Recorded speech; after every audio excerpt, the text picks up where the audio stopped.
Tanah ini bakal menjadi rebutan keluarga sendiri. Begitulah yang dikatakan Simbah Kakung kepadaku. Aku sebenarnya tidak terlalu paham apa yang dimaksud oleh kakek. Sepertinya ini adalah sebuah peringatan antara sesama keluarga yang menempati tanah yang memang menjadi sorotan bagi anggota keluarga lainnya. Entah apa yang menjadikan tanah ini begitu istimewa. Simbah Kakung bilang, dulunya tanah ini dipenuhi dengan bebatuan dan semak belukar yang sangat banyak.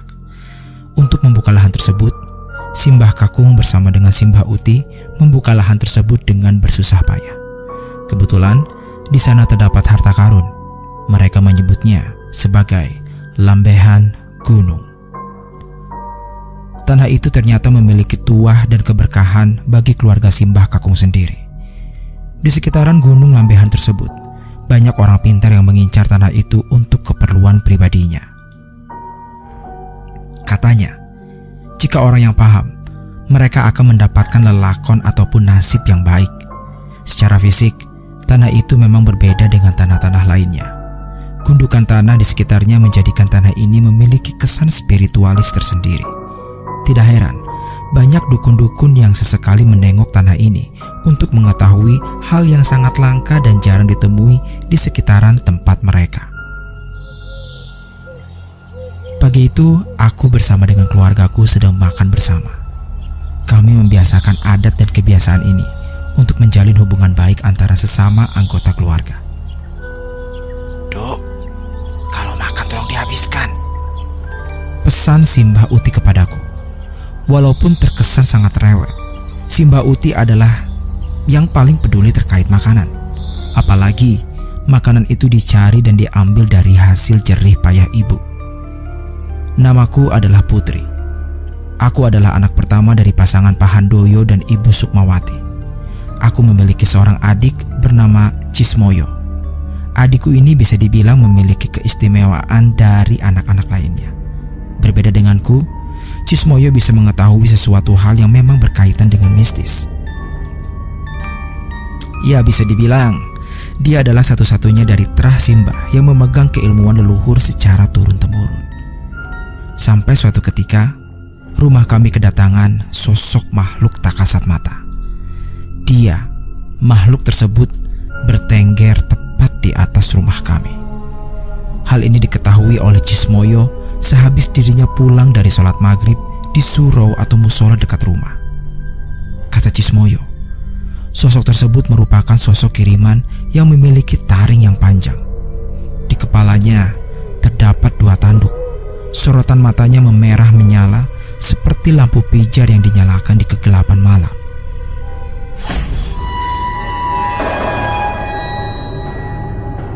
Aku yang tahu kalau Cismoyo hanya bisa berdiri di depan kamar sambil menatap sosok tersebut, langsung bertanya kepadanya.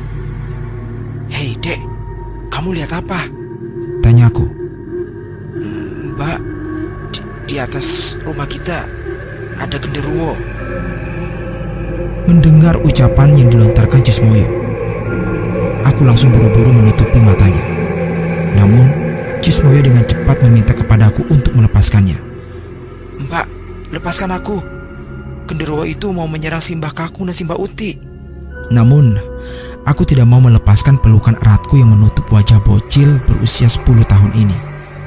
Hatiku benar-benar tidak nyaman saat Cismoyo melihat sosok-sosok yang berada di sekitaran. Rasa takutku lebih besar dibanding mengetahui jika ada serangan-serangan yang akan menimpa keluargaku. Entah apa yang dipikirkan saat itu. Tiba-tiba, dari atas rumahku terdengar suara seperti benda terjatuh hingga membuat suara dentuman besar di sekitarnya. Secara bersamaan, Simbah Kakung dan anggota keluarga lainnya langsung keluar secara bersamaan.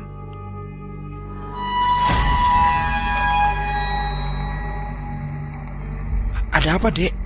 tanya ibuku yang merasa khawatir. "Bu, Cismoyo melihat genderuwo." "Astagfirullah, cepat sini bawa masuk." Ibu langsung menuju ke arahku dan Cismoyo. Sedangkan Simbah Kakung dan Simbah Uti, keduanya masih berada di depan rumah sambil menatap ke arah atas genteng rumahku.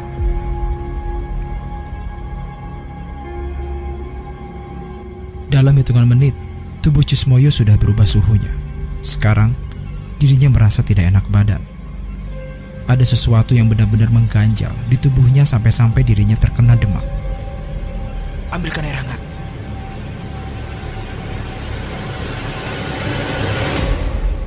Ibu langsung menyuruhku untuk mengambilkan air hangat. Pikirku, ibu ingin mengompres dahi Cismoyo dengan menggunakan kain mori. Namun, begitu air hangat aku berikan kepada ibu, beliau hanya membasuhi bagian perut dan mengangkat sesuatu yang berasal dari dalam perut Cismoyo. Bu, Cismoyo, kenapa? Tanyaku kepada ibu. Adikmu dikirim santet, jawab ibu. Mendengar pernyataan ibu, aku langsung melihat wajah Cismoyo kecil yang memucat. Bibirnya bergetar seperti dalam keadaan menggigil. Tanganku secara refleks memegang tangan Cismoyo. Batinku terasa sesak di saat adikku satu-satunya mendapatkan serangan kejam seperti ini. Mungkin ini adalah serangan yang menyangkut kepada lambehan gunung yang dikatakan Simbah Kakung. Sementara itu dari luaran rumah, Simbah Kakung sudah berteriak-teriak seperti orang marah. Aku meminta izin kepada ibu untuk keluar sejenak. Namun, ibu menyuruhku untuk menutupi bagian kepalaku dengan kain mori. Aku berpikir sejenak, apa fungsinya kain mori ini di kepalaku? Bukannya aku mengenakan hijab dan sudah menutupi kepalaku. Namun, ibuku tetap memaksa kepadaku agar aku mengenakan kain mori. Katanya, buat berjaga-jaga, agar ketika gesekan energi antara genderuwo dan Simbah Kakung berlangsung, tubuhku tidak tertimpa reruntuhan energi yang berjatuhan dari atap rumah. Aku pun mengikuti perintah ibu. Dengan hati yang penasaran, aku langsung keluar rumah dan menghampiri Simbah Kakung dan juga Simbah Uti.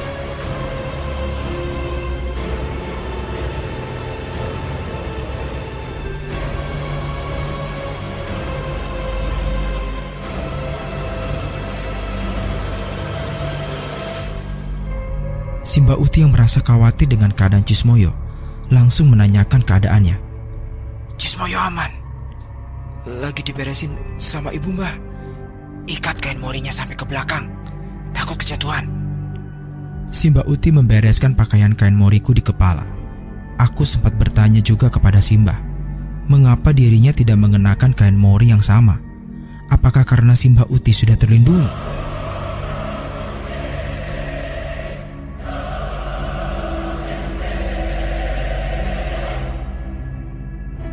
Simbah nggak pakai kain mori juga? Simbah tidak berkata apa-apa. Dia hanya tersenyum sambil memegangi kepalaku. Simbah mungkin sudah berpengalaman, karena saat harta warisan berupa lambehan gunung yang akan direbut oleh puluhan dukun tanah santet, Simbah Kakung dan Simbah Uti masih bertahan sampai mampu bisa melindungiku dan juga keluarga kecilku. Simbah Kakung masih menarik energi yang berada di atap rumah. Tampaknya genderuwo itu tidak mau pergi dari sana. Secara kekuatan energi, Simbah seharusnya bisa cepat untuk membereskannya. Namun, karena faktor umur, terkadang semuanya harus dibayar dengan keadaan fisik Simbah. Masih kuat? Diam, daripada tubuhmu kena. Aku hanya bisa terdiam.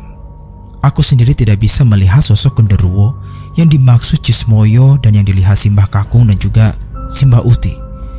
Namun, dari bentrokan energi keduanya, aku merasa ada yang berbeda. Malam itu seperti suasana siang. Tidak ada angin sama sekali dan hawanya sedikit panas.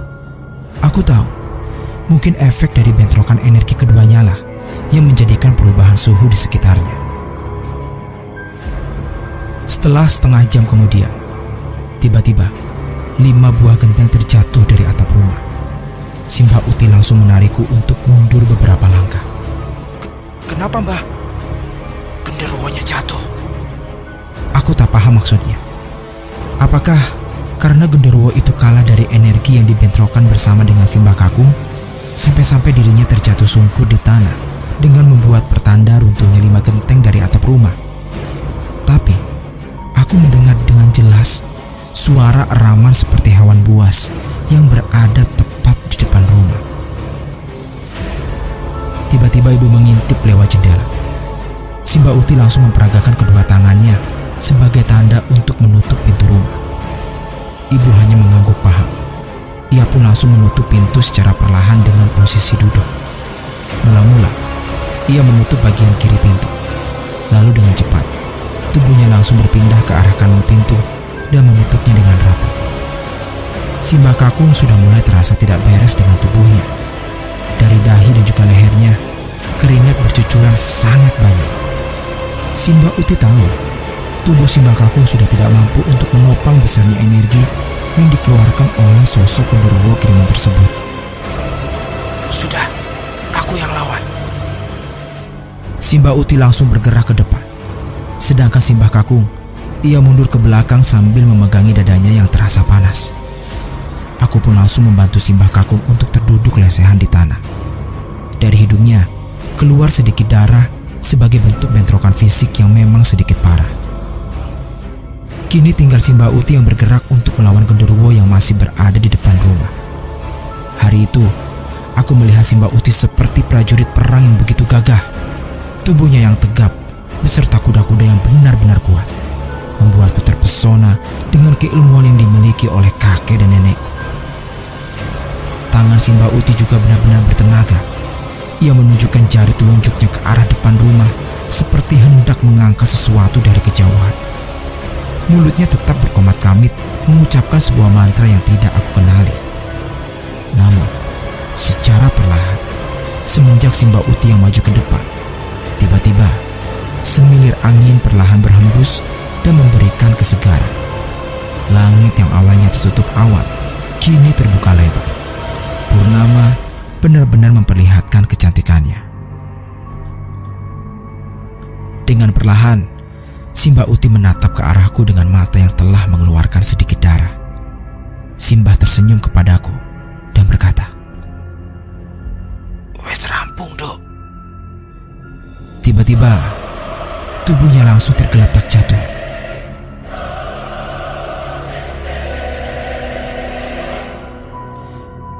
Sontak saja, hal itu membuatku berteriak kencang saat menyaksikan tubuh Simbah itu tergeletak. Namun anehnya, saat aku mendekati Simbah Uti, dia hanya tersenyum dan berkata, "Ini sudah biasa. Jangan panikan, Dok." Tapi Mbah, mata Simbah keluar darah." "Ini belum seberapa. Besok-besok akan lebih parah." Keesokan harinya, Simbah Kakung dan Simbah Uti langsung berangkat menuju sebuah tempat yang disebut dengan Lambehan Gunung. Mereka berdua sebenarnya hanya ingin mengecek lokasi. Namun, saat mereka berdua tiba di sana, betapa terkejutnya mereka melihat puluhan telur mentah yang sudah pecah di sekitaran lahan Lambehan Gunung tersebut. Kemungkinan puluhan telur itu adalah media penyerangan yang dilakukan oleh sekelompok orang untuk mendapatkan Lambehan Gunung yang dimiliki oleh Simbah Kakung dan Simbah Uti. Mengetahui hal tersebut, Simbah Kakung dan Simbah Uti langsung bergegas menuju rumah. Setelah tiba di rumah, mereka berdua langsung berterus terang kepada ibu terkait ancaman santet yang hendak menyerang mereka semua. "Sukma, sebentar lagi bakal purnama. Jaga anak-anak," ucap Simbah Kakung kepada ibu. Aku yang kebetulan masih polos tidak mengerti apa yang disampaikan oleh Simbah Kakung terhadap ibuku. Dengan polosnya, aku pun mulai bertanya, "Memangnya kalau udah bulan purnama, kenapa Mbah?" Tanyaku kepada Simbah Kakung. "Tempat kita ini adalah Lambehan Gunung, tempat yang menjadi warisan para leluhur. Banyak tuah dan barokah di tempat ini. Namun, karena banyak juga orang yang menginginkan tanah ini, bisa dipastikan tanah ini akan menjadi tanah penuh santet."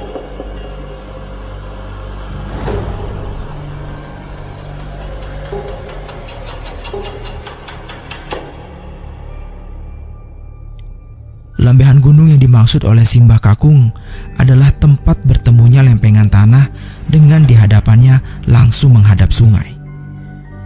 Rumah yang dibangun tepat di pinggir jalan ini berada di kaki bukit, sehingga suasana pedesaannya benar-benar terasa.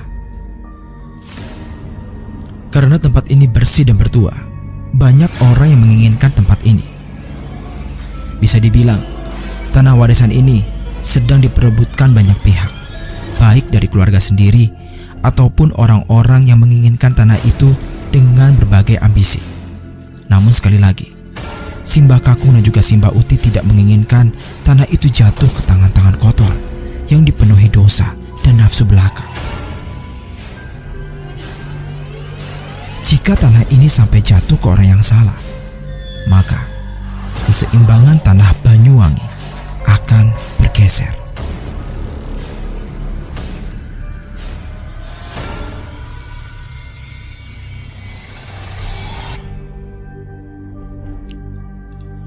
Malam harinya, keluargaku kedatangan seorang tamu. Tamu tersebut ternyata masih ada ikatan keluarga dengan keluargaku. Dia merupakan adik dari Pak Handoyo, suami Ibu Sukma, dan dia bernama Pak Ijo. Pak Ijo sendiri tinggal di sebuah desa yang letaknya tidak terlalu jauh dengan desa yang keluarga kami tempati. Kedatangan Pak Ijo sendiri sebenarnya sudah diketahui oleh Simbah Kakung. Entah apa maksud dan tujuan dari Pak Ijo sendiri untuk mendatangi keluargaku. Namun, aku sendiri merasa tidak enak dengan maksud dan tujuan dari Pak Ijo sendiri. Akhirnya secara belak-belakan, Pak Ijo pun memberitahu maksud dan tujuan kedatangannya ke rumahku. Dia menawarkan kepada Simbah untuk menjual tanah atau lahan di lambehan gunung.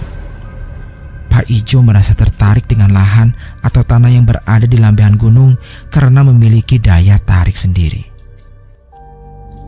Namun Simbah tetaplah Simbah. Dia adalah orang yang berpegang teguh kepada prinsipnya. Walaupun Pak Ijo masih ada ikatan keluarga kepada Simbah, akan tetapi Simbah tidak berkeinginan untuk menjual tanah tersebut kepada Pak Ijo. "Aku sudah tahu maksud dan tujuanmu." Begitulah kira-kira kalimat yang dilontarkan oleh Simbah kepada Pak Ijo.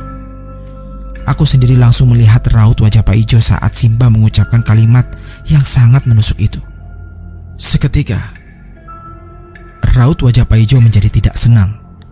Ia seringkali menatap tajam ke arah Simbah sembari memain-mainkan jari jemarinya.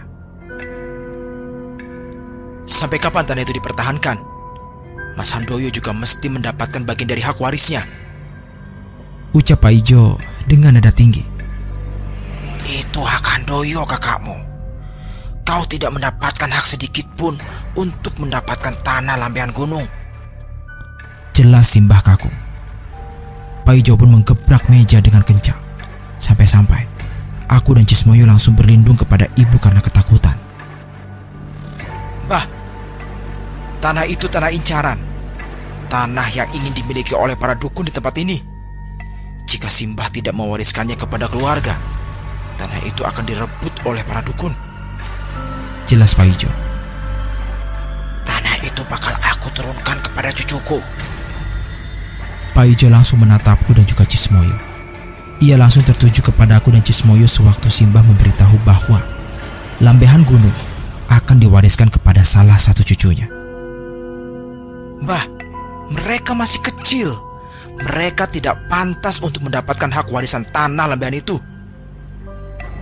Pak Ijo terus-menerus menekan Simbah agar dirinya mau menurunkan hak warisan tersebut kepadanya.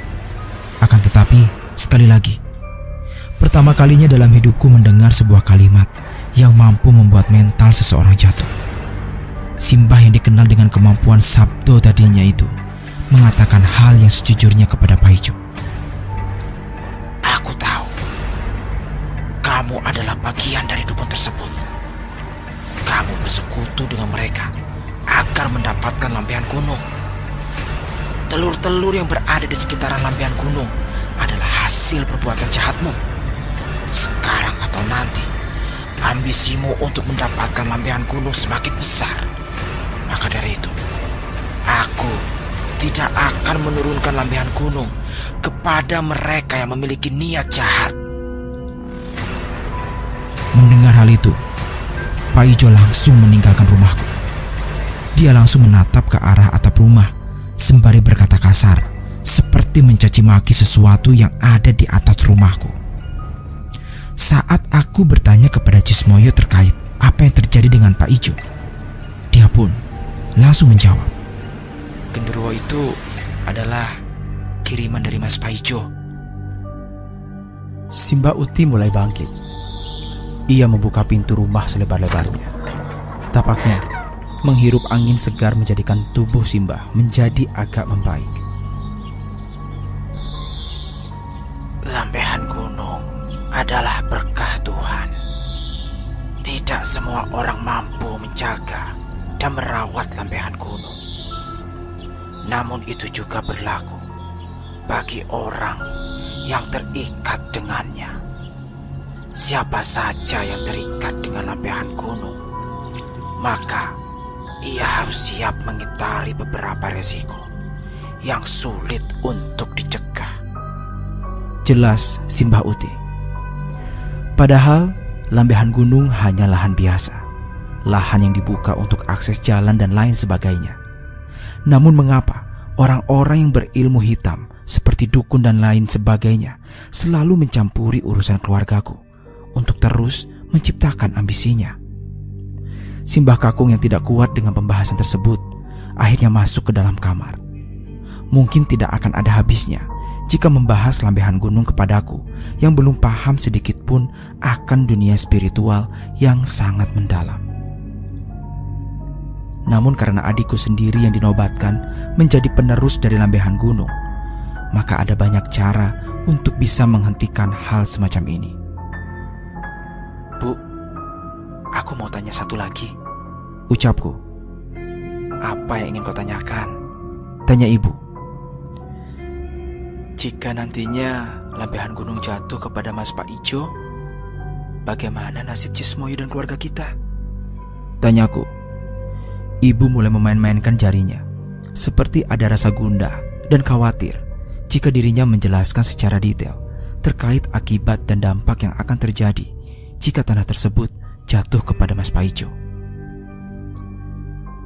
Ibarat sungai yang mengalir deras dan jernih, maka sungai tersebut akan cepat mengering dan menyebarkan kerusakan bagi semua makhluk yang ada di dalamnya. Ikan-ikan akan mati, tumbuhan akan layu, air bersih akan langka, dan bebatuan menjadi tanah seutuhnya. Jelas ibuku. Jadi, singkatnya, kita semua akan mati? Tanyaku. Itu adalah perihal kecil. Kita semua sudah siap mati jika lambehan gunung jatuh kepada orang yang salah. Namun, yang paling berdampak besar adalah bagi seluruh warga yang ada di sekitaran sini. Mereka semua akan melihat rupa iblis yang menakutkan, yang mampu menjadikan semua orang terhisap akan energi negatif yang dikeluarkannya. Kita menyebutnya Demit Wedhus Ireng. Jelas ibuku. Demit Wedhus Ireng? Tanyaku. Benar. Salah satu demit yang penuh dengan keserakahan. Demit itu akan memberikan kesepakatan terkait apa yang diinginkan oleh tuannya. Penjelasan itu membuatku paham akan satu hal. Jika nantinya keluargaku akan menjadi target, berarti semua dukun akan terus-menerus menyerang hingga keturunan yang mewarisi lambehan gunung meninggal dunia. Setelah kondisi Cismoyo sudah membaik, Simbah Uti pun menyuruh kita semua untuk tidur.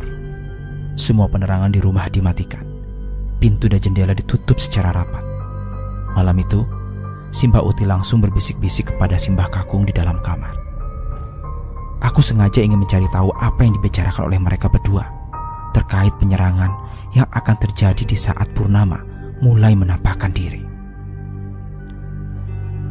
Apa tidak salah menjadikan Cismoyo untuk menjadi wadah selanjutnya? Tanya Simbah Uti. Aku yakin Cismoyo bakal kuat menghadapi ini.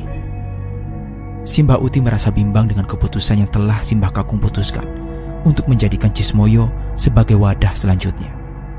Namun dirinya juga tidak bisa menolak jika pilihan itu adalah hal yang seharusnya benar-benar akan terjadi. Karena memang tidak ada pembahasan lain, aku pun berencana untuk memasuki kamar. Namun, entah mengapa, tiba-tiba hujan turun dengan derasnya.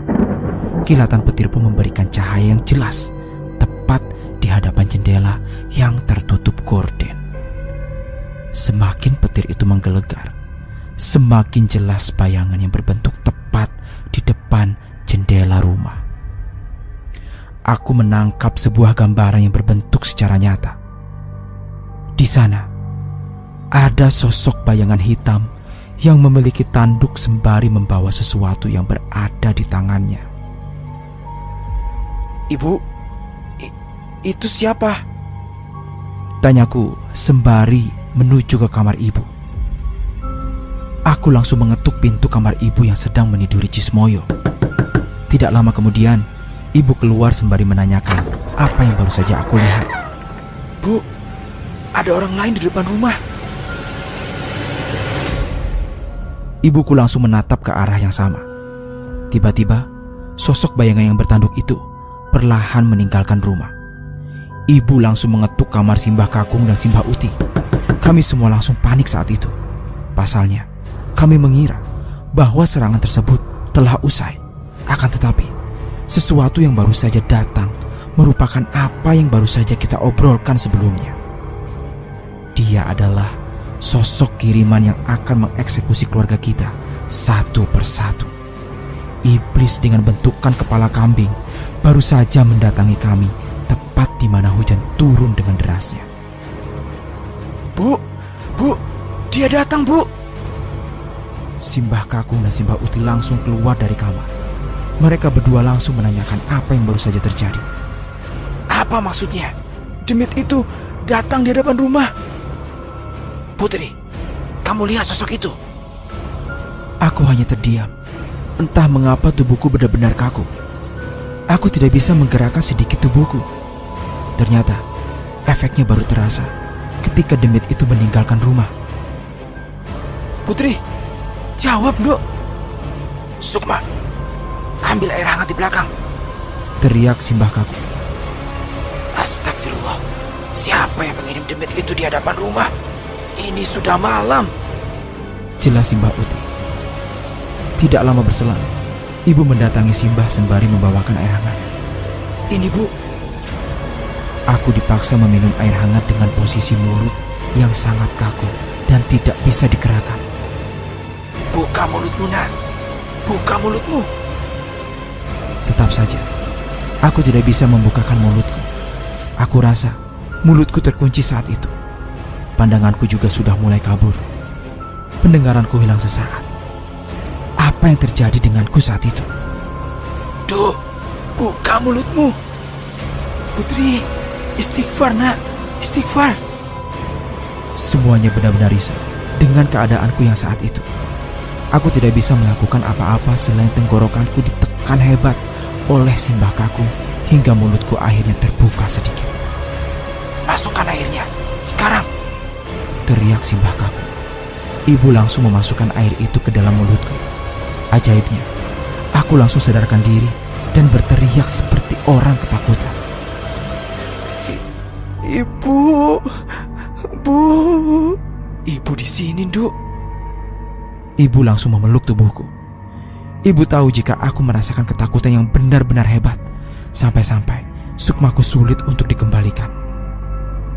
"Sukma, besok pasang pagar gaib di rumah," jelas Simbah Kakung. "Pak, ada apa ini?" tanya ibu. "Ada yang tidak beres." Maksudnya apa, Pak?" "Demit itu sudah datang ke sini. Itu artinya minggu ini bakal ada yang mati."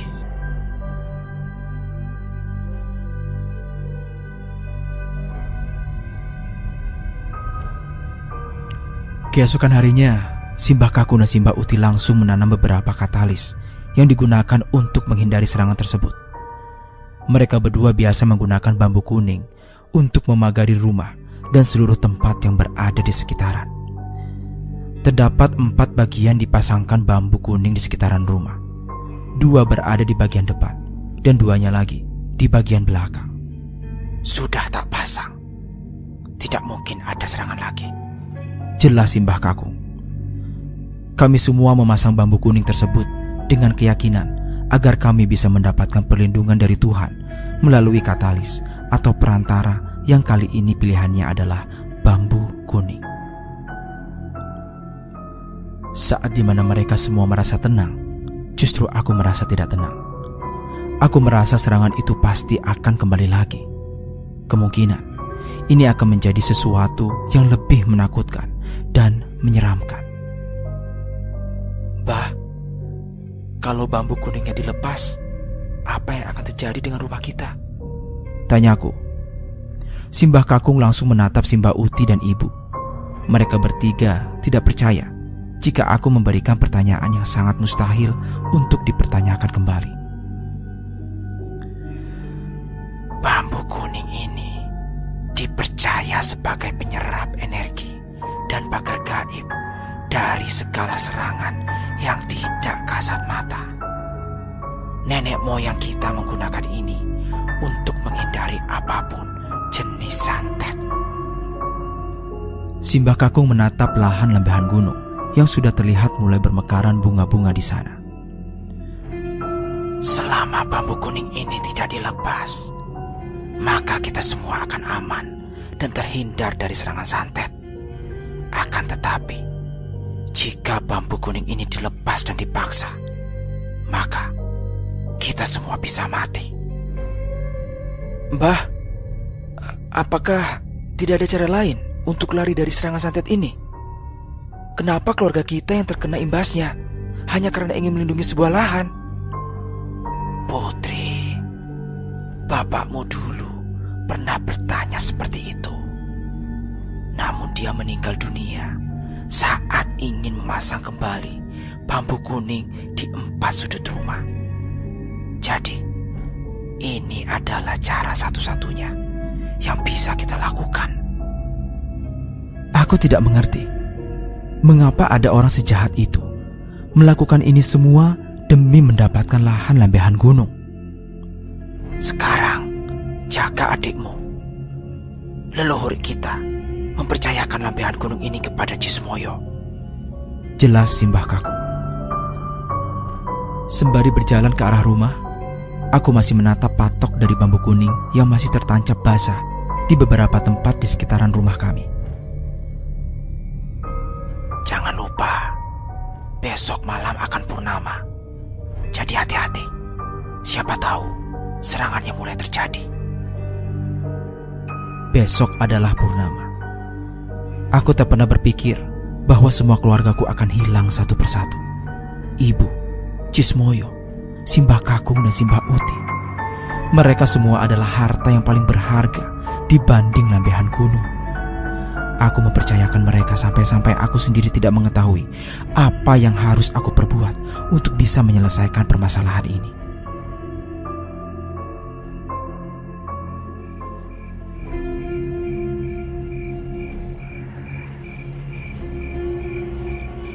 Malam harinya Simbah Uti mematikan seluruh penerangan yang ada di rumah. Ia kemudian memantau seluruh keluarga yang berada di seluruh kamar. Alhamdulillah, sudah tidur semua. Simbah Uti pun kembali berjalan ke kamarnya. Namun saat dirinya hendak menuju kamar, pandangannya langsung terarah kepada pintu kamar depannya yang sudah dipenuhi dengan banyak semut. Loh, semut dari mana ini? Ribuan semut hitam itu memenuhi pintu kamar. Terdengar secara jelas suara kesakitan dari dalam kamarnya. Mbah Kakung! Simbah Uti pun segera berlari ke arah depan rumah. Ia berencana ingin mendobrak jendela kamarnya. Namun saat dirinya hendak menuju ke arah jendela, tiba-tiba sosok manusia berkepala kambing dengan tanduk yang sangat lebar dan tubuh yang dipenuhi dengan bulu berwarna hitam legam tengah mencabuti patok bambu kuning. Simbah Uti melangkah mundur. Ia tahu jika yang berada di hadapannya adalah sosok yang dibicarakan oleh Simbah Kakung. Namun ternyata demit wedus ireng itu sudah mengetahui kedatangan Simbah. Dia perlahan maju ke arah Simbah Uti. "Jangan ke sini!" Simbah Uti langsung berlari masuk ke dalam rumah sembari berteriak ketakutan. Ia pun langsung menutup pintu rumahnya dan mengunci agar demit wedus ireng tidak memasuki rumahnya. Simbah pun langsung menggedor kamar ibu dengan kencang. Saking kencangnya, ibu sampai terkejut dengan gedoran kuat itu. "Sukma, keluar! Tolong bapakmu!" Ibu pun langsung keluar dan melihat Simbah Uti yang wajahnya sudah penuh dengan ketakutan. "Bu, ada apa?" "Wedus ireng itu datang ke rumah." "Astagfirullah." Tiba-tiba pintu depan rumah digedor-gedor oleh sesuatu hingga ibu dan Simbah terkejut. "Bu, bagaimana ini?" "Tolong bapakmu, aku ingin mengambil kopi di belakang." Ibu pun langsung menuju kamar Simbah Kakung. Sedangkan Simbah Uti, dirinya langsung berlari menuju dapur untuk mengambil kopi hitam agar ditaburkan di hadapan pintu dalam rumahnya. Saat ibu menyaksikan pintu depan Simbah Kakung, ia terkejut karena pintu itu sudah dipenuhi dengan ribuan semut hitam. Suara kesakitan dari Simbah Kakung yang berada di dalam kamar pun semakin jelas terdengar. "Tolong aku, tolong!" Ibu memaksa kedua tangannya untuk membuka pintu kamar Simbah Kakung. Kedua tangannya ia paksakan untuk terus membuka pintu. Secara perlahan, semut-semut itu mulai berjalan ke arah tangan ibu, lalu kemudian memasuki ke dalam baju ibu. Perlahan demi perlahan, semut-semut itu mulai menggigiti seluruh bagian tubuh ibu, dimulai dari leher, bagian payudara, hingga bagian yang sangat vital adalah bagian kelamin ibu. Allahu Akbar! Pintu pun terbuka. Ibu langsung terjatuh karena tidak tahan akan gigitan ribuan semut yang sudah menggigiti tubuhnya. Namun, perlahan demi perlahan, semut itu akhirnya keluar kembali dari dalam tubuh ibu. Semut-semut itu kini berjalan ke Simbah Kakung yang seluruh wajahnya sudah membekak akibat digigiti ribuan semut. "Pak, Bapak, tolong aku!" Wajah Simbah Kakung yang sudah membekak mulai digigiti semut lagi. Untungnya, Simbah Uti datang tepat waktu. Ia pun langsung menyiram wajah Simbah Kakung dengan menggunakan air hangat yang dicampuri oleh garam. Tiba-tiba, Simbah Uti tak tahan lagi melihat wajah Simbah Kakung yang sudah tak berbekas itu. Wajahnya penuh dengan gigitan semut hingga sulit mengenali lagi wajah dulunya. Bapak!" teriak ibu sambil berlari ke arah Simbah Kakung. Bersamaan dengan itu, aku dan Cismoyo terbangun. Aku dan Cismoyo langsung memeriksa kamar Simbah. Kami berdua benar-benar tidak sadar jika di dalam rumah sudah ada keributan yang sangat besar. Saat kami berdua menuju ke kamar Simbah, aku dan Cismoyo langsung terkejut di saat melihat Simbah Kakung sudah tak berdaya lagi. Wajahnya sudah membengkak. Bersamaan dengan itu, banyak semut-semut yang berada di sekitaran kamar Simbah Kakung. "Bajingan kowe!" teriak Simbah Uti sambil memukuli semut-semut hitam dengan kedua tangannya. "Simbah, ibu," ucapku dengan mulut yang sedikit bergetar. Aku perlahan berjalan ke arah Simbah Kakung. Namun, tangan Cismoyo menahan bajuku agar tidak menuju ke sana. "Mbak, itu apa?" Tiba-tiba, ibu dan Simbah Uti langsung terpengaruh dengan suara Cismoyo. Mereka berdua perlahan langsung mendekati Cismoyo. "Ada apa, Nak?" tanya ibu. Aku pun langsung menengok ke arah yang sama seperti apa yang dilihat oleh Cismoyo. Namun, saat aku melihat ke arah yang sama, tiba-tiba tubuhku langsung terdiam dan tak bisa bergerak. "Bu, wedus ireng itu, dia ada di sini." Berbeda dengan Cismoyo, dirinya langsung berjalan ke arah sosok wedus ireng yang sudah ada di hadapan pintu. Tak mungkin. Aku sudah menaburkan kopi itu. Mana mungkin wedus ireng itu bisa masuk? Cismoyo, Putri, tahan Cismoyo. Aku nggak bisa gerak, Bu. Tubuhku nggak bisa bergerak. Aku menangis saat itu. Aku melihat dengan jelas Cismoyo kecil berjalan ke arah sosok wedus ireng itu. Ibu yang melihat itu langsung berlari ke arah Cismoyo, disusul oleh Simbah.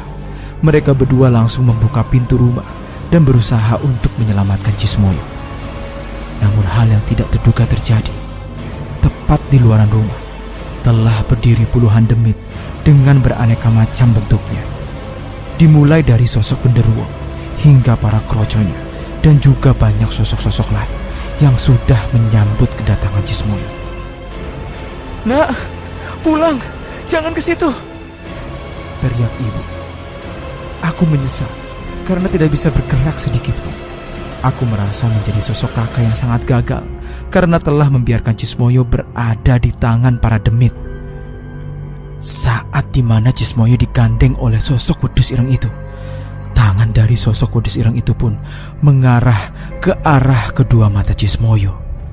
Dengan mudahnya, sosok itu pun mencabut kedua mata Cismoyo hingga Cismoyo kecil berteriak kesakitan dan menangis sambil menjerit-jerit.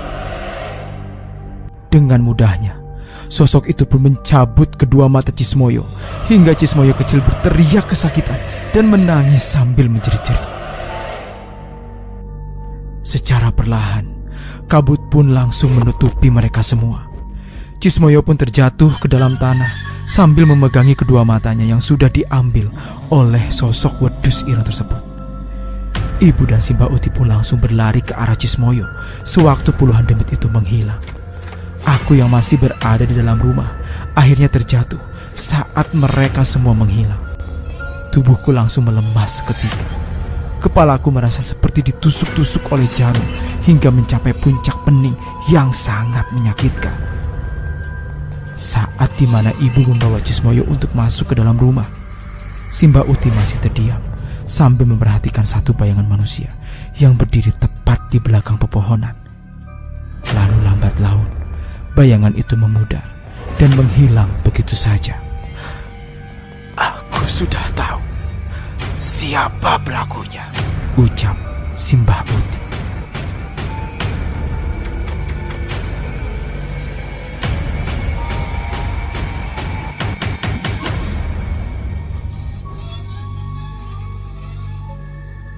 Semua benar-benar di luar dugaan. Cismoyo yang nantinya akan menjadi penerus lahan dari Lambehan Gunung harus kehilangan kedua bola matanya. Padahal kedua mata Cismoyo itu benar-benar berguna untuk menangkal semua serangan santet yang akan menyerang di sekitaran rumahku. Berbeda dengan Simbah Kakung, wajahnya sudah benar-benar tidak berbentuk lagi. Serangan 1000 lemut, 1000 semut benar-benar telah menghabiskan tiap kulit di wajahnya, dan hanya tersisa sedikit saja yang masih menempel di sekitaran wajah. Korban yang telah terkena imbas dari serangan demit wedus ireng itu benar-benar harus waspada, karena mereka akan terus diikuti oleh demit tersebut sampai hari kematiannya tiba. Cismoyo dan juga Simbah Kakung benar-benar menjadi target utama dari demit tersebut. Hal ini dikarenakan keduanya adalah pemegang tahta dari lahan Lambehan Gunung yang telah digariskan untuk diturunkan. Mbak Uti segera memberikan peringatan kepada keluarga lainnya untuk tetap menjaga satu sama lain. Hal ini ditujukan pelaku sendiri masih merupakan orang sendiri, yang artinya pelaku bisa menyerang kapan saja dan sesuka hatinya. Selain itu juga ada sebuah aturan yang mengitari bagi seluruh pewaris Lambehan Gunung. Hal itu adalah semua yang berkaitan dengan demit wedus ireng, mereka semua telah digariskan kematian yang telah ditetapkan. Kejadian malam tadi benar-benar telah membuat ibu dan juga Simbah Uti merasa terpukul. Bagian wajah dari Simbah Kakung benar-benar sudah rusak dan tak bisa diselamatkan kembali. Begitu juga dengan kedua mata Cismoyo yang benar-benar telah menghilang. Entah mengapa secepat itu penyerangan yang telah dijalankan. Padahal purnama masih beberapa hari lagi. Akan tetapi serangan tersebut benar-benar telah menjadikan Simbah Uti kehilangan arah untuk melakukan sesuatu. Namun di balik itu semua, Simbah Uti telah menyiapkan beberapa hal rencana terkait untuk mengetahui siapa pelakunya. Beliau telah siap untuk menghadapi purnama dan beberapa serangan berikutnya yang berkaitan dengan lambehan gunung. Namun ada sesuatu yang belum Simbah Uti beritahu terkait dengan pewaris dari lambehan gunung. Ternyata Simbah Uti benar-benar akan mempersiapkan pewaris itu kepadaku. "Duh, kamu siapkan?" tanya Simbah Uti. Kenapa mbah?" tanyaku. "Kamu akan dijadikan pewaris selanjutnya," jelas Simbah. Pewaris selanjutnya?" tanyaku.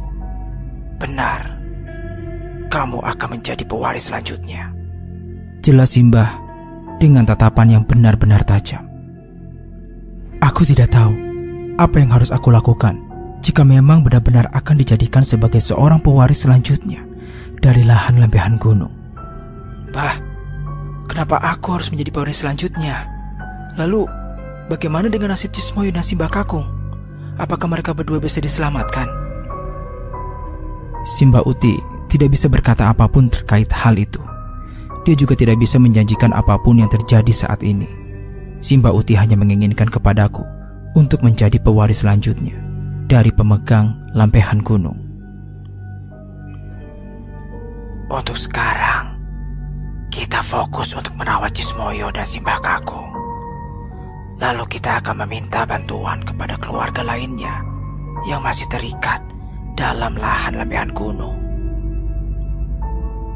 Ternyata Simbah Uti tidak memberitahu bahwa ada seseorang lagi dari keluarganya yang ternyata masih terikat dalam lahan lambehan gunung. Dalam artian, orang tersebut masih memiliki hubungan dengan para pewaris dan apa-apa saja yang berkaitan dengan lambehan gunung. Akan tetapi Simbah Uti tidak bisa menjamin orang tersebut. Hal ini dikarenakan semenjak kematian Pak Handoyo, orang tersebut tidak ingin lagi berurusan dengan lambehan gunung. Dia takut dengan dampak dan akibat yang harus diemban jika benar-benar masih berhubungan dengan lambehan gunung. Aku coba untuk bertanya kepada Simbah Uti terkait siapa salah satu keluarganya yang masih berkaitan dengan lambehan gunung. Jika orang tersebut adalah Mas Pak Ijo, mungkin Simbah Uti telah menceburkan semua keluarganya ke dalam neraka yang sama. Namun aku sangat yakin jika orang tersebut adalah orang yang tidak pernah aku ketahui sebelumnya. Jika memang benar, kemungkinan besar orang tersebut juga memiliki keilmuan yang sama dengan Simbah Uti dan juga Simbah Kakung. Pasalnya orang yang menjaga lahan lambehan gunung, mereka semua tergolong dalam bagian orang-orang yang memiliki keilmuan yang sangat besar dan juga sakti mandraguna. "Bah, dari mana orang yang dimaksud?" "Dia berasal dari desa Segoro Kidul. Desa yang penuh dengan orang-orang sakti mandraguna. Kampung itu adalah kampung Simbah Kakung. Bisa dibilang, orang ini masih saudara dengan Simbah Kakung." Ternyata benar, orang tersebut bukan orang biasa. Orang-orang yang berasal dari desa Segoro Kidul memang dikenal sebagai orang yang memiliki keilmuan yang sangat tinggi. Ini dikarenakan desa Segoro Kidul dikenal dengan desa yang sangat tertutup terhadap warga asing, sehingga apapun yang terdapat di kampung tersebut, orang luaran tidak mengetahuinya. Desa itu dikenal dengan desa di balik kabut. Ciri-ciri dari orang yang tinggal di kampung tersebut adalah di bagian daun telinganya yang sangat pipih. Lalu, mereka berjalan dengan kedua tangan diarahkan ke bagian belakang. Pandangannya tajam ke arah depan.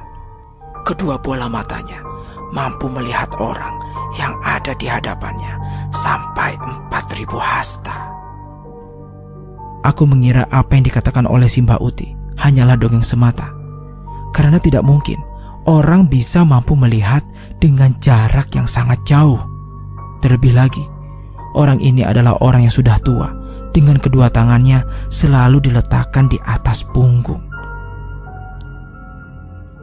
Namun bagaimanapun juga, aku tetap penasaran dengan orang yang dimaksud. Bisa saja, orang itulah yang akan menjadi penolong bagi Cismoyo dan juga Simbah Kakung sebelum Purnama datang. Purnama tinggal beberapa hari lagi. Itu artinya serangan selanjutnya akan lebih menyeramkan. Jika nantinya serangan itu kembali lagi, aku harap semuanya selamat tanpa ada yang menjadi korban selanjutnya. Aku dan ibu hanya bisa mengangguk. Hanya tersisa 3 orang dari kami yang masih selamat. Walau bagaimanapun juga, aku ataupun ibu, juga Simbah Uti, kami bertiga tidak ingin ada korban lagi selanjutnya. Yang kita harapkan, semuanya benar-benar selamat sampai nantinya pewaris dari lambehan gunung benar-benar kembali pulih dan menjaga lahan tersebut dari gencaran para dukun yang benar-benar akan menghabiskan semua para keluargaku. Akhirnya kami pun akan berangkat menuju ke desa tersebut pada sore hari. Ibu sengaja ditinggalkan di rumah karena untuk menjaga Cismoyo dan juga Simbah Kakung. Sempat terbesit rasa kekhawatiran juga karena ibu ditinggalkan sendiri di rumah. Namun, Simbah Uti mengatakan jika di rumah sudah dipagari dengan 4 lapisan pagar gaib. Jika 1 lapisan hancur, maka masih ada 3 lapisan lagi yang jangka waktunya bisa mencapai 3 hari. Sedangkan untuk perjalanan menuju desa Segoro Kidul, aku dan Simbah Uti memerlukan setengah hari perjalanan. Alasan Simbah Uti sendiri menginginkan pemberangkatan di sore hari adalah untuk menghindari para dukun yang berada di sekitaran yang mencium aura kami. Aura yang dapat dirasakan akan menjadi kunci utama para dukun untuk mengenali orang tersebut. Teruntuk kali ini, Simbah menggunakan sebuah jubah berwarna hitam lengkap dengan penutup kepalanya. Jubah ini sendiri adalah jubah yang digunakan oleh Simbah Kakung sewaktu memasuki kampungnya bersama Simbah Uti. Jubah itu berfungsi untuk menutupi aura mereka dari gencaran para dukun dan menjadikan keduanya terhindar dari serangan yang dilakukan oleh dukun-dukun yang berada di sekitaran. Perjalanan demi perjalanan kami lakukan. Hingga akhirnya kami menemukan sebuah bangunan yang dipercaya sebagai pembatas antara desa Segoro Kidul dengan desa kami. Bah, habis ini kita akan masuk ke desa Segoro Kidul. Belum. Habis ini kita akan masuk ke dalam sebuah desa dengan penduduk yang tidak bisa terlihat. Jika kamu melihat seseorang di desa ini, dia bukanlah manusia, melainkan demit. Jelas Simbah Uti. Nama desanya apa, Mbah? Kampung Bolo Demit. Kampung ini adalah kampung yang menjual transaksi jasa kerjasama antara manusia dengan para demit. Para demit yang berada di sini, mereka akan dipekerjakan dengan para manusia. Namun, untuk membayarnya sendiri, manusia harus menyiapkan 2 kepala manusia dengan weton yang sangat berbeda. Memang benar, aku sendiri baru paham jika Simbah Uti dan Simbah Kakung termasuk dalam orang-orang yang sakti yang tertutup. Hal ini dikarenakan mereka semua mampu mengetahui sesuatu yang berada di sekitarannya. Aku sendiri tidak tahu apa yang terdapat dari pembatas antara desa kami dengan desa Segoro Kidul. Namun, Simbah Uti mengatakan jika letak desa Segoro Kidul adalah setelah kampung Bolo Demit, kampung yang berisi ribuan demit tak kasat mata. Ternyata kampung ini adalah kampung yang dipenuhi dengan ribuan para demit yang sengaja bekerja sama dengan para manusia hanya untuk kepentingan duniawi. Di kampung ini, para demit akan terlihat kepada orang-orang tertentu saja. Jika memang orang tersebut berkeinginan untuk mengadakan transaksi seputar kerjasama antara dirinya dengan demit, maka para demit akan berjejer rapi sesuai dengan kekuatan dan kesaktiannya. Mas Paijo sendiri, dia mengambil demit wedus ireng dari kampung ini. Tingkatan demit wedus ireng adalah tingkatan yang sangat tinggi. Selain digunakan untuk menyantet, demit ini adalah demit yang mampu menawarkan jasa hingga tuntas. Jasa tersebut bisa berupa pesugihan, pembebasan lahan, ataupun hal lainnya. Jelas Simbah Uti. Aku hanya mengangguk. Sembari berjalan, akhirnya kita telah memasuki sebuah tempat yang dipenuhi kabut. Tempat ini disebut dengan Kampung Bolo Demit. Kampung yang benar-benar memiliki aura mistis yang sangat besar. Kedua kakiku terasa berat untuk melangkah. Seperti rasanya berjalan di dalam air yang harus dipaksa untuk melangkah selangkah demi selangkah. Pandanganku juga sedikit kabur.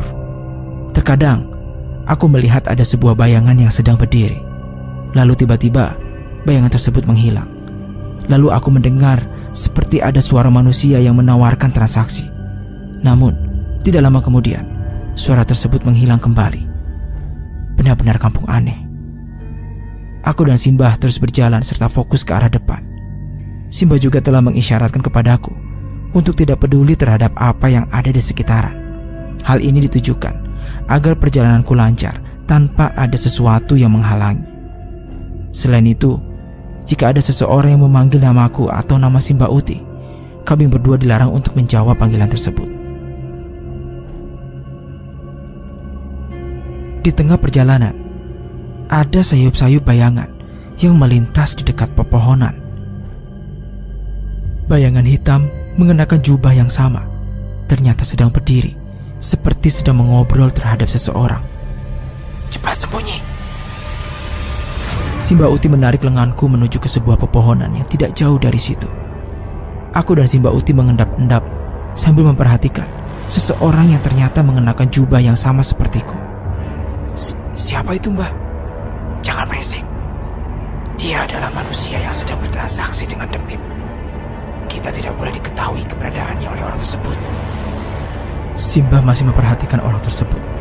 Kedua tangannya digesek-gesekkan satu sama lain. Simbah seperti membuka satu ilmu kanuragan yang bertujuan untuk menyembunyikan keberadaan kami berdua. Namun, aku seperti mengenal orang tersebut. Orang itu terlihat sangat familiar dan seperti sudah pernah mengunjungi rumahku.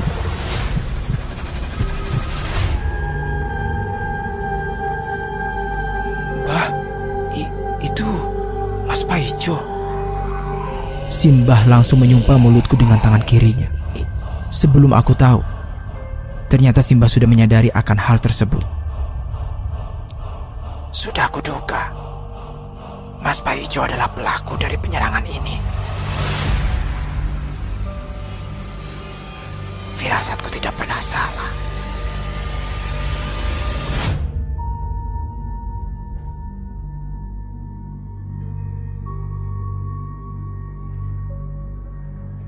Simbah Uti akhirnya meminta kepadaku untuk menundukkan kepala.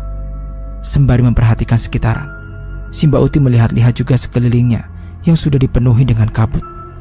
Ternyata, Mas Paijo sendiri sedang melakukan transaksi terhadap demit yang ada di Kampung Bolo Demit.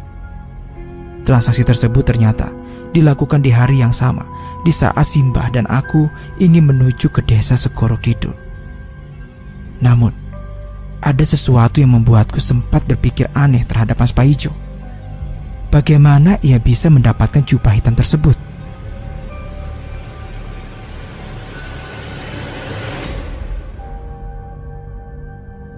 Setelah beberapa saat kemudian, Mas Paijo pun pergi meninggalkan tempat tersebut. Akan tetapi, saat Mas Paijo melewati tempat kami, tercium dengan jelas bebauan kambing yang sangat pekat. Perutku sampai mual mencium bebauan kambing yang sangat pekat tersebut. Bukan hanya itu, Simba juga sempat melihat ada banyak sosok demit di belakang Mas Paijo. Sosok tersebut ternyata yang akan membantunya untuk merebut lambehan gunung. Hingga istilah yang diletakkan untuk kampung ini memang benar adanya. Siapa yang melakukan transaksi tersebut, maka dirinya akan mendapatkan polo demit atau teman demit. Orang yang melakukan transaksi, mereka akan mendapatkan banyak pengikut. Hal ini benar adanya saat penyerangan pertama berlangsung. Saat dimana Cismoyo dibawa oleh demit wedus, terlihat dengan jelas puluhan sosok demit sudah berada di belakangnya. Namun di balik itu semua, Simba Uti telah melihat ada sosok bayangan manusia yang sedang bersembunyi di balik pepohonan. Dan ternyata bayangan itu adalah milik Mas Paijo yang sengaja berada di belakang layar agar dirinya tidak diketahui keberadaannya oleh Simba Uti. Bajingan kau Paijo, kau telah melukai suami dan anakku. Akan kubalas ketika purnama tiba nanti. Ucapan Simba benar-benar mengagetkanku. Tatapannya benar-benar tajam, seolah-olah tangan Simba ingin merobek-robek tubuh Mas Paijo yang berjalan dengan sombongnya. Kita harus cepat-cepat menuju ke desa Segoro Kidul. Jangan sampai purnama lebih dulu datang. Karena jika purnama sudah datang, keluarga yang di rumah akan benar-benar dihabisi oleh Mas Paijo. Akhirnya, kami pun berangkat menuju ke desa Segoro Kidul untuk menemui seseorang yang diyakini sebagai pembantu dari penyerangan purnama yang akan dilakukan oleh Mas Paijo sendiri.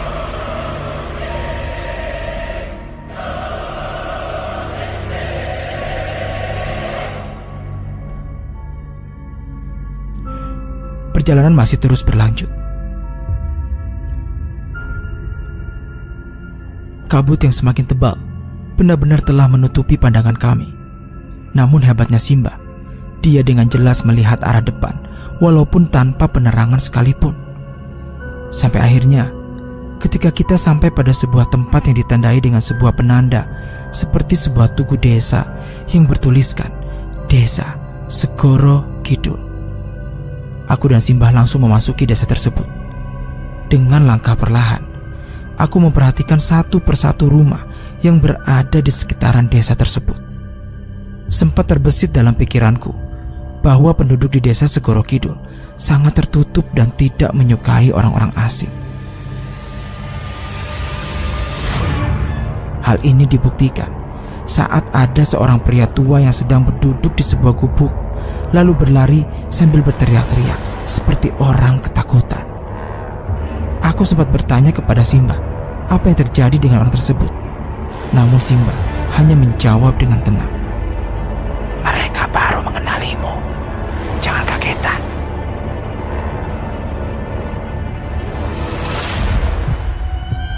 Ternyata kehadiranku adalah penyebabnya. Orang yang berasal dari luar desa Segoro Kidul dan belum pernah memasuki desa Segoro Kidul. Dia akan dicap sebagai orang asing yang mungkin membawa sesuatu yang tidak disukai oleh orang tersebut.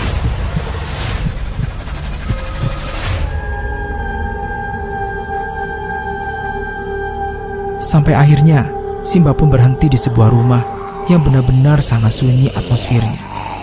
Seperti tidak ada tanda-tanda kehidupan yang berada di rumah tersebut. Mbah, ini rumah siapa? Ini rumah yang kita cari. Mbah Goro namanya.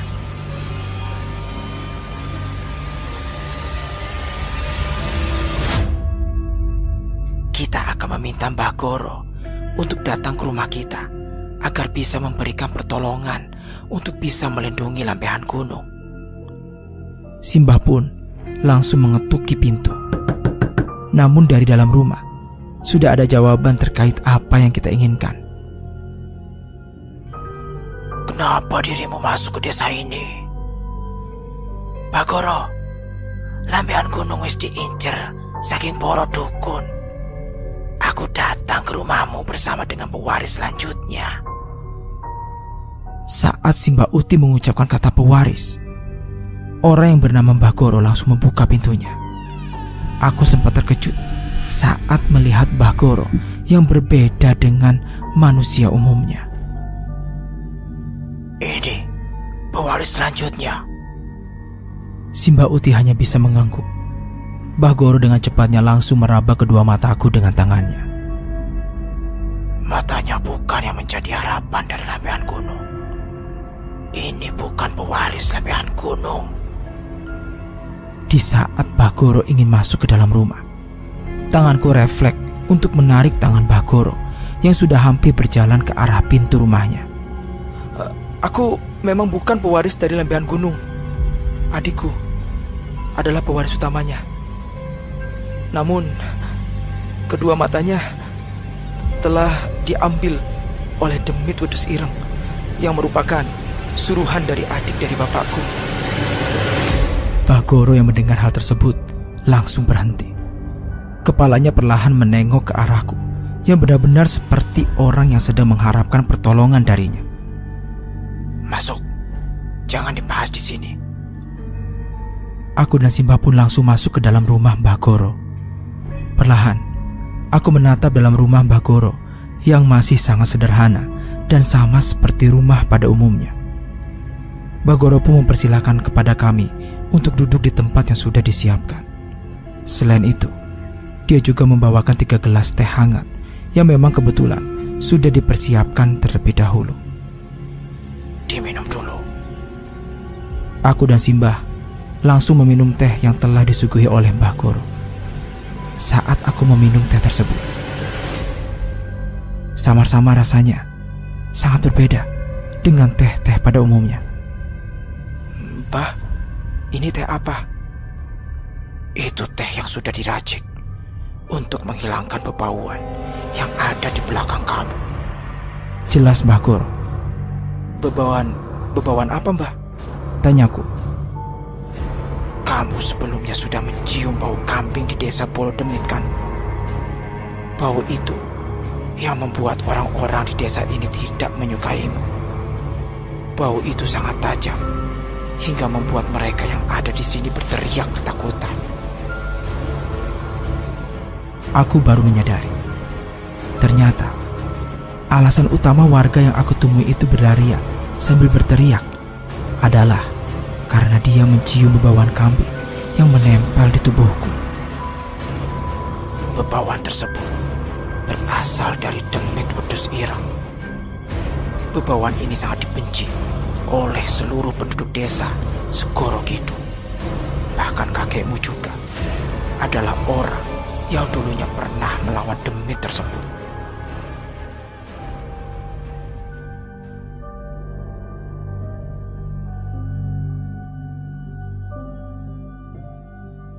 Aku dan Simbah masih menyimak dengan apa yang diperjelaskan oleh Mbah Goro kepada kami. Bagaimana dengan kabar suamimu? Tanya Mbah Goro kepada Mbah Uti. Dia terkena serangan sewu lemut. Wajahnya sudah hancur tak tersisa. Jawab Simbah Uti. Ini pasti ulah dari orang yang telah bertransaksi dengan demit wedus ireng tersebut. Jelas Mbah Goro. Simbah membenarkan perkataan Mbah Goro terkait serangan tersebut. Namun yang masih dalam pikiranku sekarang adalah, apakah serangan sewu lemut atau 1000 semut itu juga merupakan serangan yang berasal dari demit wedus ireng itu? Mbah, apakah serangan itu berasal dari demit wedus ireng? Tanyaku kepada Mbah Goro. Bukan. Serangan itu berbeda dari serangan dari demit wedus ireng. Tiba-tiba, tanganku langsung digigit oleh semut hitam yang tidak tahu dari mana asalnya. Oh, Mbah, kok di rumah ini tiba-tiba ada semut? Si Mbak Uti langsung menatap ke arah Mbah Goro. Seperti ada sesuatu yang memang sudah disadari oleh si Mbak Uti terkait semut hitam yang baru saja menggigit tanganku. Purnama sebentar lagi akan datang. Aku sebenarnya tidak ada maksud untuk membantu atau kembali lagi menuju lambehan gunung. Namun pertanda semut hitam yang sudah menggigit pewaris selanjutnya, itu berarti mereka yang akan merebut lahan lambehan gunung sudah berada dekat. Kita harus pergi segera ke sana untuk menyelamatkannya. Jelas Mbah Goro. Aku dan Simbah mengiyakan perkataan dari Mbah Goro. Penjelasan tersebut seperti memberikan sinyal kepada kami bahwa Mbah Goro akan menolong keluargaku yang sudah berada di ambang kehancuran. Ingat, untuk melawan demit wedus ireng dibutuhkan 7 kepala kambing hitam, 7 pasak bambu kuning yang diisikan serpihan kaca, paku, dan juga silet. Itu harus dipersiapkan sebelum purnama datang. Malam ini kalian berdua menginap di rumahku, karena tidak baik untuk melewati kampung Bolo Demit di malam hari. Tapi apakah ibu di rumah akan baik-baik saja? Tanyaku. Simbah Utimu telah meletakkan pagar gaib yang mampu menahan serangan-serangan tersebut, jadi tidak usah khawatir. Aku dan Simbah hanya bisa saling menatap satu sama lain. Aku tidak ingin menyimpulkan apa yang memang tidak sesuai dengan isi pikiran dan hatiku. Namun apa yang memang telah diperintahkan oleh Mbah Goro, memang semuanya menuju kepada keselamatanku dan juga semua keluarga. Akhirnya, aku dan Simbah pun diberikan sebuah tempat untuk kami beristirahat. Kami berdua harus tidur lebih cepat agar nanti pagi bisa pulang lebih cepat juga. Aku pun mencoba untuk menutup kedua mataku. Pikiranku masih terhubung kepada apa yang baru saja Mbah Goro katakan. Di saat aku sudah terlelap tidur, aku merasa pintu kamarku dibuka oleh seseorang. Lalu, orang tersebut seperti mengatakan sesuatu. Ini pewaris selanjutnya. Namun aku tahu, suara itu terdengar jelas dan familiar. Aku yakin, jika di dalam rumah Mbah Goro bukan hanya ada aku, Simbah, dan juga Mbah Goro, melainkan ada orang lain yang memang sudah menunggu kedatangan kami. Tapi, siapakah orang tersebut?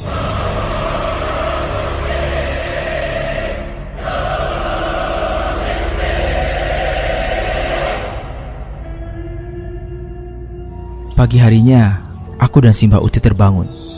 Saat kami berdua terbangun, aku dan Simbah Uti tidak menemukan Mbah Goro. Pikirku mungkin Mbah Goro berada di belakang rumah. Aku pun meminta izin kepada Simbah Uti untuk menuju ke belakang rumah.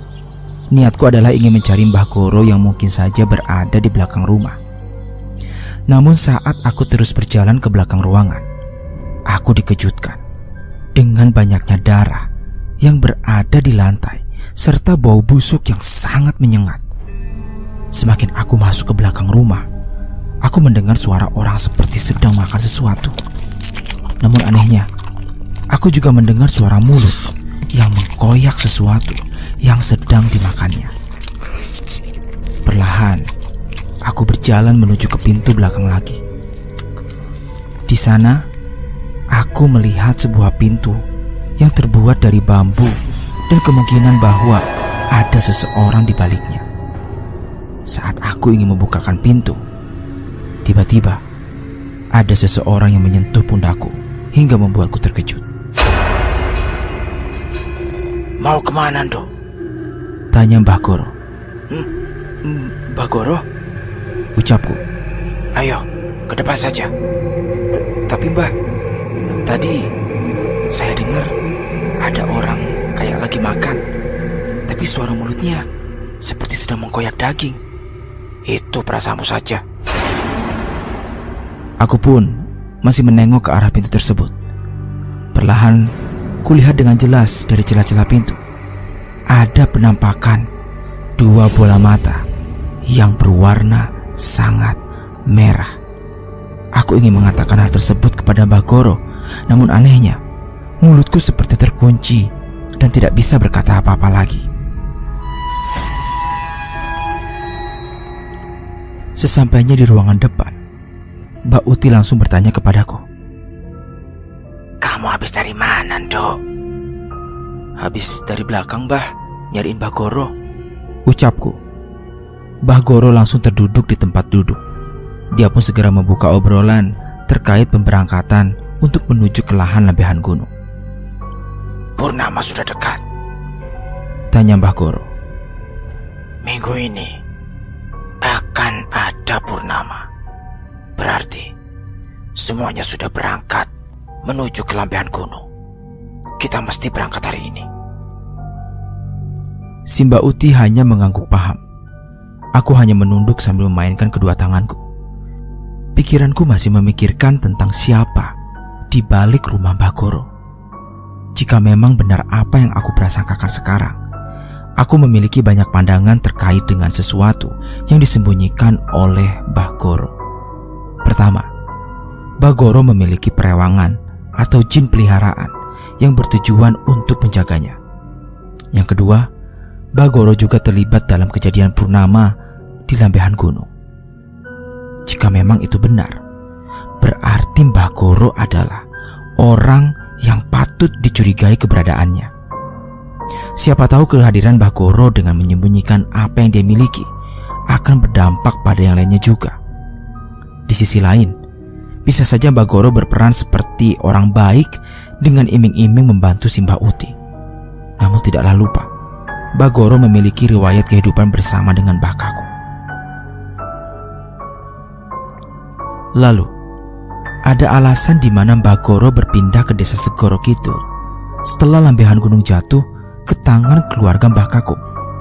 Itu artinya, mungkin saja Mbah Goro memiliki sebuah ambisi yang tidak pernah diketahui oleh Mbak Uti, sekalipun dengan menampilkan wajah dan perangai yang baik agar seolah-olah tidak terlihat ambisi untuk merebut lambehan gunung sama seperti Mas Paijo.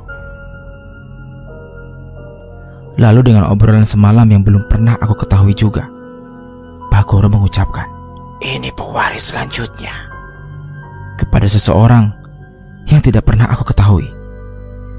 Entah karena Mbah Goro mengatakan hal itu kepada jin perewangannya atau peliharaannya, atau memang kepada seseorang yang memang belum tahu siapa sebenarnya dia. Pikiranku masih terbayang-bayang akan hal itu, sampai-sampai saat Mbak Uti dan Mbah Goro mengobrol banyak terkait lambehan gunung, aku tidak menyimak sedikit pun apa yang dikatakan mereka berdua. "Jadi, kamu sudah siap pulang kan, Dok?" tanya si Mbak Uti kepadaku. "Hah? Kenapa, Mbah?" tanyaku. "Kamu gak nyimak tadi yang dikatakan Mbah Goro?" Aku pun mengangguk. Sejujurnya, aku tidak tahu apa yang mereka berdua katakan. Aku sendiri mulai merasa ingin menjaga jarak dengan Mbah Goro terkait hal itu. Entah mengapa, aku merasakan hawa yang sama antara Mbah Goro dan Mas Paijo.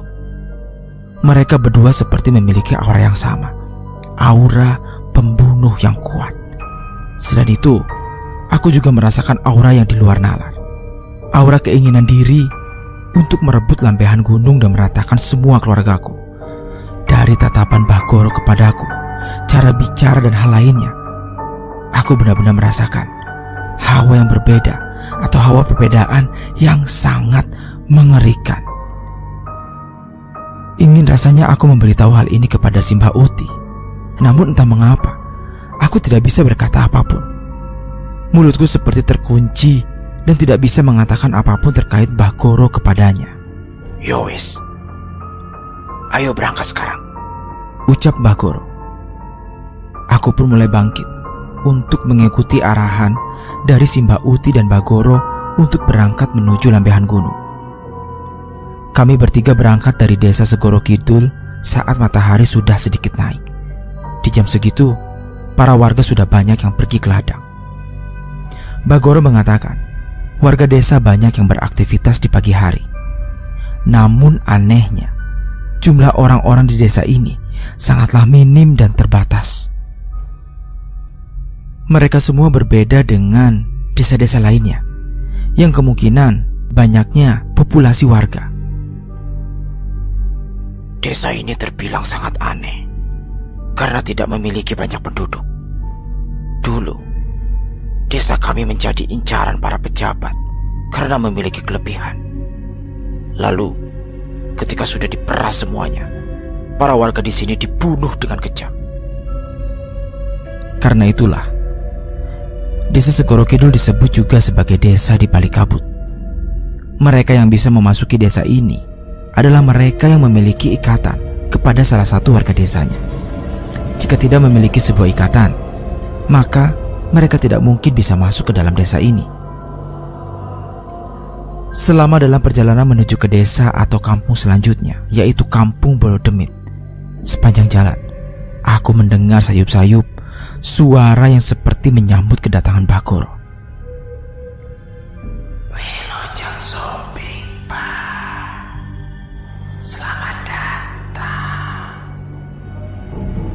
Aku yang mendengarkan hal itu sempat merinding ketakutan. Aku baru menyadari bahwa desa atau Kampung Bolodemit ini menyambut kedatangan Bagoro yang memang hendak melewatinya. Jangan takut. Hubunganku dengan Kampung Bolodemit sangat baik. Mereka semua tidak seperti yang kita bayangkan sebelumnya, jelas Bagoro.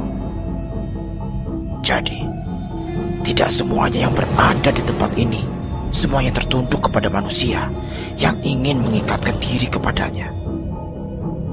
Itu adalah demit yang liar. Demit yang tidak liar, mereka akan menyambut kedatangan manusia yang tidak memiliki niat buruk. Aku baru paham sekarang. Ternyata Kampung Bolodemit sama seperti manusia. Ada yang baik, ada pula yang jahat. Ada yang rakus, ada juga yang benar-benar tidak menginginkan keterikatan kepada manusia, terkecuali ikatan tersebut ingin dijadikan sebagai ikatan baik di antara keduanya.